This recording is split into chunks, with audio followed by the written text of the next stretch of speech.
मी वर्षा गाटकर. आपण पाहतात S Bharat news network.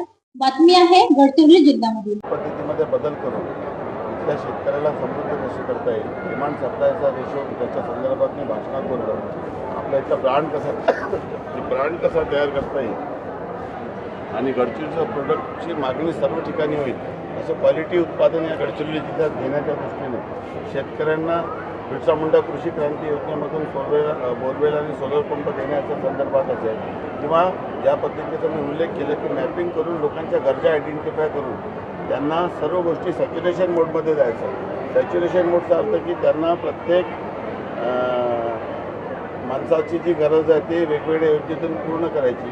Nanaji Deshmukh कृषी संजीवनी प्रकल्पाच्या माध्यमातून 562 गावांना पहिल्या टप्प्यामध्ये आपण समृद्ध करण्याचा प्रयत्न करत आहोत आणि महाराष्ट्राच्या इतर कुठल्याही जिल्ह्यापेक्षा इथल्या आदिवासी विकास विभागाचा निधी जास्त वापरून आणि रेग्युलर जिल्हा नियोजन समिती जिल्हा खनिज प्रतिष्ठानच्या निधीतून इथल्या शेतकऱ्यांना समृद्ध कसा करता येईल त्या दृष्टीने आमचं नियोजन आणि काम सुरू आहे आणि ते बदल आपल्याला या ठिकाणी दिसत. सर, राज्यामध्ये जे विश्रामगृह आहे वन विभागाचे त्याच्यामध्ये मांसाहार सुरू केला पाहिजे असं तुमची एक इच्छा आहे?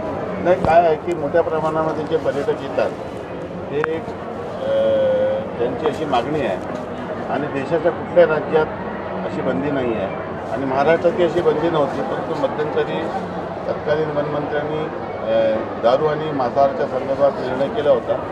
माझ्याकडे आणि वन क्षेत्रात जेव्हा लोक पर्यटनाला येतात तेव्हा त्यांची अशी मागणी होती. त्यांच्या मागणीनुसार मी तशा पद्धतीने बदल झाला. गडचिरोली जिल्ह्यामध्ये सुद्धा आता औद्योगिकरण जे वाढत आहे त्याची गरज म्हणून जसं चंद्रपूरच्या धर्तीवर गडचिरोलीमध्ये पण दारूबंदी उठवली पाहिजे. भाष्य करणारा मी सक्षम व्यक्ती नाही. तुमचं वैयक्तिक मत हा धोरणात्मक निर्णय सरकारला जेव्हा योग्य वाटेल तेव्हा योग्य निर्णय घेतो. जयस्वाल साहेब, आताच तुम्ही बोलले की आपण आदिवासी विकास विभागाचा निधी वापरू, म्हणजे नेमकं कसं वापरू? आपल्याला जिल्हा नियोजन समितीमधून जे आदिवासीसाठी सेपरेट निधी येतो, राज्य सरकारचा आदिवासीचा बजेट एकूण अर्थसंकल्पाच्या 9.6% बजेट आपण आदिवासीच्या कल्याणासाठी खर्च करतो. तो निधी जास्तीत जास्त पायाभूत सुविधेवर खर्च होतो. तर आपण आता ते व्यक्तिगत लाभामध्ये कसं करता येईल. परवा जी जिल्हा नियोजन समितीची आदिवासीची बैठक झाली त्यामध्ये मी अशी मागणी केली की पहिले 80% रक्कम ही सामायिक विकासाच्या इन्फ्रास्ट्रक्चरवर आणि 20% व्यक्तिगत लाभावर होती. त्यामुळे अनुसूचित जातीच्या तुलनेमध्ये जमातीचा व्यक्ती मागे राहिला.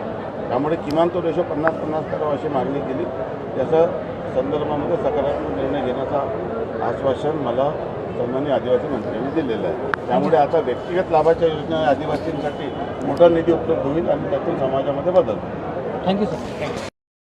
अशाच नवनवीन घडामोडी पाहण्यासाठी आमच्या YouTube चॅनलला लाईक करा, शेअर करा आणि सबस्क्राईब करा. जोहार.